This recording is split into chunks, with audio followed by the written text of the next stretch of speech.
Friends Brahmapur university 57टी post आसी सारी जहाँकि Brahmapur university recruitment 2024 apply for 57 post जहाँकि 57 पोस्ट नोटिफिकेशन आसी सारी आपण मैंने ऑफलाइन अप्लाई करें जहाँकि professor associate professor assistant professor vacancy रही 57 रही एथपाई आपण मैंने अप्लाई करें ब्रह्मपुर लोकेशन ब्रह्मपुर यूनिवर्सिटी रे आपण मैंने अप्लाई करें एथिरे आपण मानक पई सैलरी मध्य रही जहाँकि एथिरे आपण मानकर 40,000 आरंभ करके 60,000 टंका पर्यंत सैलरी मध्य रही एथिपाई कौन कौन क्वालिफिकेशन दरकार किपरि अप्लाई करेंगे कौन सबू डिटेल्स आपण मानक पाखे रहिबा दरकार ता विषय आमे एही वीडियो रे डिटेल्स टे जानि नेबा जहाँ द्वारा आपण माने अप्लाई करिबारे आपण मानकु सहायक हेबो चलंतु आमे डिटेल्स टे जानि नेबा।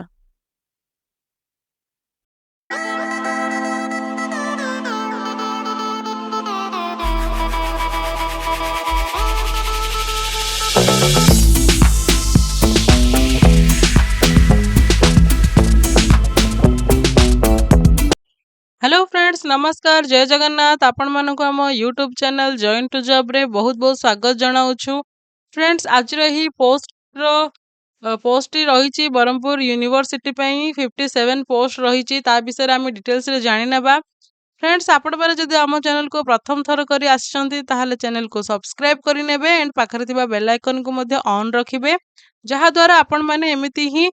बहुत सारा इन्फॉर्मेटिव वीडियो डेली पाई परिबे। चलंतु आमे आज यही जॉब विषय डिटेल्स टी जानि नेबा। Brahmapur university recruitment 2024 Brahmapur university has recently published a latest job notification for the post of professors, associate professor and assistant professor through offline application form। एथिरे आपण माने ऑफलाइन एप्लिकेशन फॉर्म माध्यम रे अप्लाई करि परिबे। ब्रह्मपुर यूनिवर्सिटी पई रहिची वैकेंसी डिटेल्स टी जानि नेबा जहाँकि प्रथम रही प्रोफेसर 12टी पोस्ट रही एसोसिएट प्रोफेसर 23टी पोस्ट रही असिस्टेंट प्रोफेसर 22टी पोस्ट रही टोटाल 57 पोस्ट रही एथिपाई लास्ट डेट रही जुलाई 10 तारिख यही जॉब रा अप्लाई लास्ट डेट रोची। ऑफिशियल वेबसाइट भी आपण मानको प्रोवाइड कर दिया जिवो डिस्क्रिप्शन बॉक्स रे। जॉब लोकेशन ब्रह्मपुर रहूची। जेंडर रहूची एथिपाई बोथ मेल एंड फीमेल उभय पुरुष और महिला एथिपाई अप्लाई करि परिबे। ऑर्गेनाइजेशन नेम रहूची Brahmapur university. Then application fees candidate do not have to pay any application fee for Brahmapur university recruitment 2024 एथिपाई कोनोसी भी एप्लिकेशन आपण मानको देबा पई पड़िबोनी। एज लिमिट कोन रहिबो एज लिमिट मैक्सिमम एज आपण मानको 70 ईयर हेबा निहाती दरकार जहाँकि होल लाइफ सरी जाउचे 70 ईयर रे।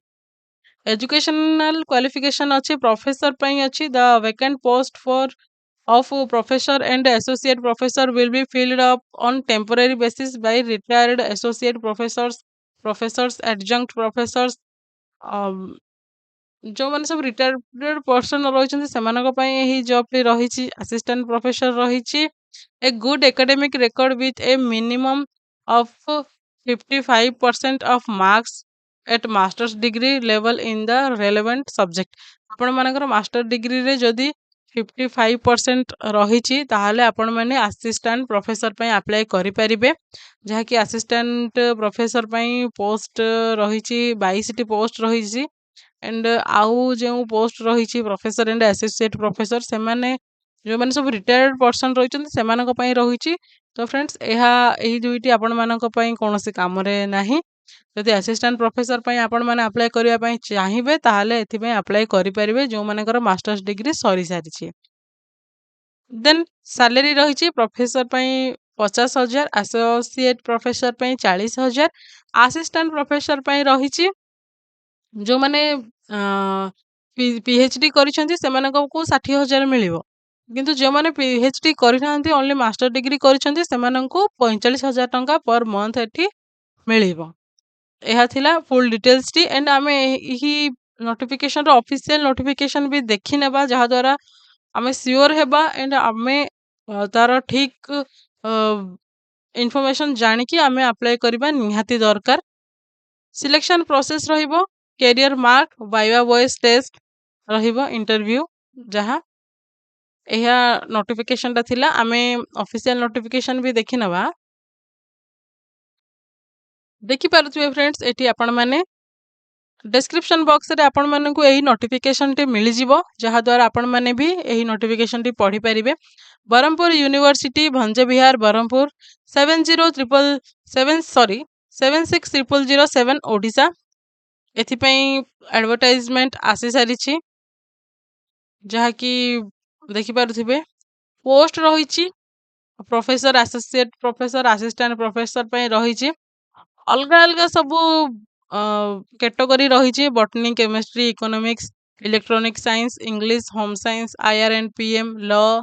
लिंग्विस्टिक्स मैथमेटिक्स मेराइन साइंस रही oceanography marine science biology Odia physics library and information science tourism and travel studies environmental science यही सबू रही टोटाल रही देन लॉ ପାଇଁ ବି ରହିଛି ଲିଙ୍ଗରାଜ ଲॉ କଲେଜ ପାଇଁ ବି ରହିଛି one professor and one associate professor assistant professor तीनोटी रही रिक्रुटमेंट रहिबो इंटरव्यू माध्यम रे एटी आमे तो प्रोफेसर एंड एसोसिएट प्रोफेसर ପାଇଁ आपण माने एलिजिबल हेबेनी जहा कि रिटायरमेंट पर्सन मानक ପାଇଁ रहिछि देन आमे नेक्स्ट देखिनेबा असिस्टेंट प्रोफेसर ପାଇଁ eligibility against the vacant post of assistant professor both retired assistant professor and fresh in service candidate having request qualifications can apply qualification for fresh candidate a good academic record with a minimum of 55% of marks आपण मानकर master degree रे 55% रहिबा निहाती दरकार जदि आपण मानकर PhD भी सरीछि ताहले भी आपण माने अप्लाई करि परिबे एथि पई देन यह थिला फुल डिटेल्स टी आपण माने एही नोटिफिकेशन टी को पढ़ी परिबे यदि आपण माने पढ़िया पई चाहू जंती आपण मानको डिस्क्रिप्शन बॉक्स रे मिली जिवो एही फॉर्म माध्यम रे आपण माने अप्लाई करि परिबे जहा कि रजिस्टर्ड पोस्ट किंबा स्पीड पोस्ट रे आपण माने अप्लाई करि परिबे एही फॉर्म को फिल अप करिके जहा कि एही फॉर्म आपण माने प्रिंट आउट बाहर करिके आपण माने फिल अप करि सारिला परे आपण माने एही फॉर्म टी को अप्लाई करि परिबे एठी आपण मानकर पर्सनल डिटेल्स सब रहिबो पर्सनल डिटेल्स एठी एंटर करि सारिला परे जहा कि आपण माने अप्लाई करि परिबे तो फ्रेंड्स यह थिला फुल डिटेल्स टी जदि आपण मानकर किछि डाउट थाए ताहाले आपण माने कमेंट सेक्शन रे जणाई परिबे जदि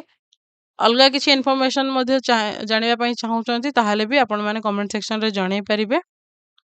एंड यही वीडियो टी आपण मानक फैमिली एंड फ्रेंड्स मानक सहित शेयर करि नियंतु जे माने जॉब करिया पई इंटरेस्टेड अछंते एंड जो मानकर डिग्री मध्ये रहिछि पुणी आमे एमिति ही गोटे न्यू इन्फॉर्मेटिव वीडियो सहित पुणी देखा हवा से पर्यंत रहुछु नमस्कार जय हिंद।